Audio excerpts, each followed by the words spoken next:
Do you want to know the secret to making professional YouTube thumbnails? Well, keep watching because I'm going to show you how.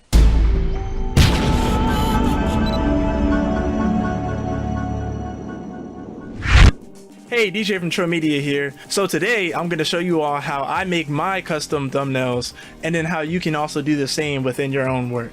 This is where I had my video and this is my epic shot there. If you have good footage on your video that you just shot for, you want to take the footage that is in your video to make your custom thumbnail. So go into your footage, then you want to click the full screen button, and then you want to click off screen, and then you want to take a screenshot of this. All right, so now you can exit out of that, and then you want to type in your search paint.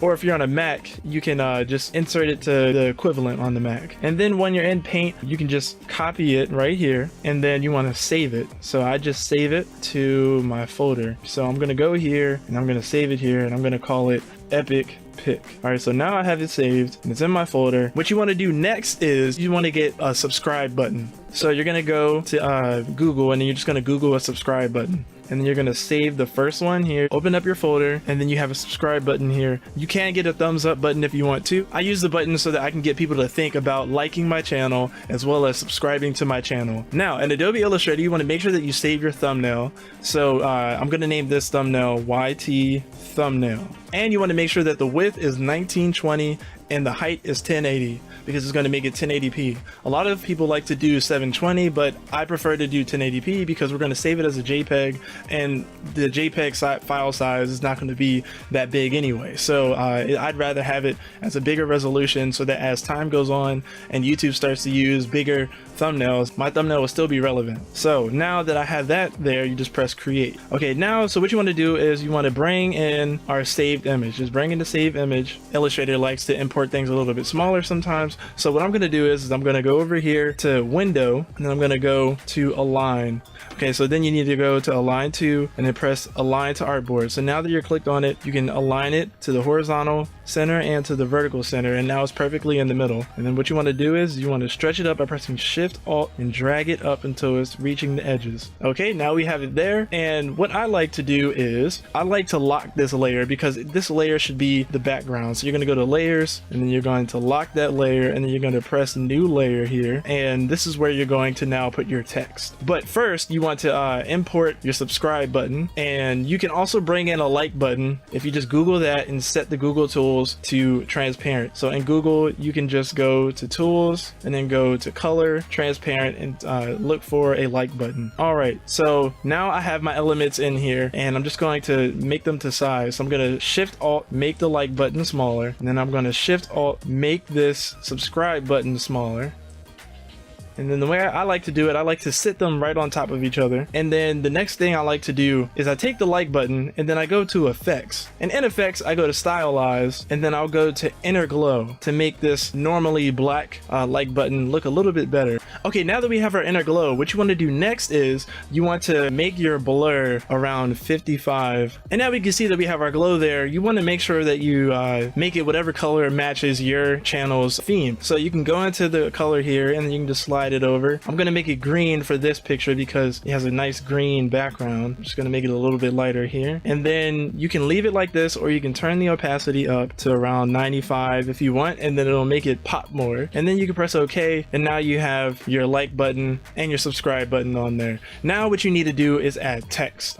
So for your text, I like to just click here. I'm going to click above it so that I can see it. The text should be probably around 250 for the font size.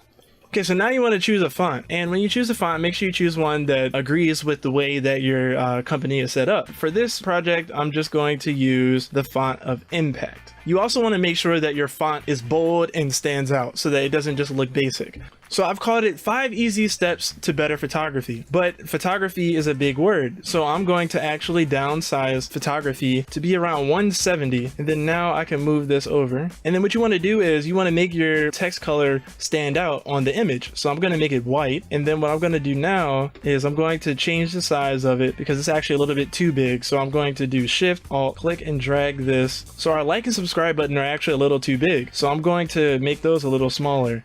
Now what you want to do is add a glow or drop shadow to your text. So I'm going to add an outer glow to mine. First off, I'm going to go into the settings and I'm going to press preview, and then I'm going to change it to multiply because I want it to have a black background. And then I'm going to just boost the levels here. So I'm going to make this, instead of 5, I'll make it 20, and then I'll make the opacity 95. Actually, I'm just going to boost the levels up a little bit more to make this stand out. So I'm actually going to change the blur to 40, and it'll make it pop just a little bit more. Now another thing you can do is add an inner glow. So over here I'm going to go press preview to my inner glow, and then now you see that it has a super cool effect on it. I actually like the way this looks, so I'm going to press OK on that. And you could either change the size so that it fits inside of here more, or you can click on it and then go over to the appearance tab, click on appearance, and then now I can move the order of which my effects are here. So I can just slide that up here, click on the inner glow, press preview,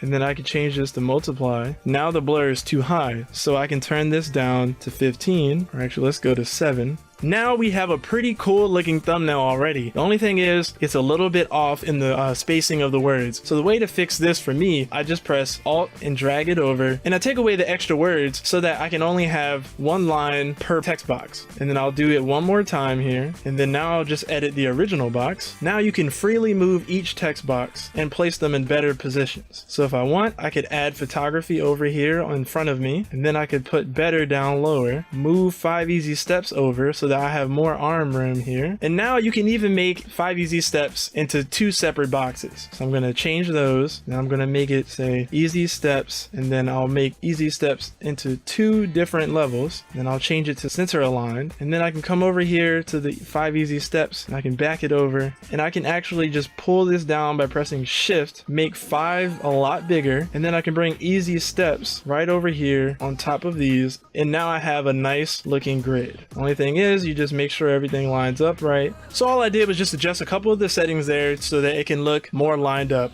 Alright, so thank you so much for watching this video. I hope it helped you all out. Now we just made a bomb looking custom thumbnail.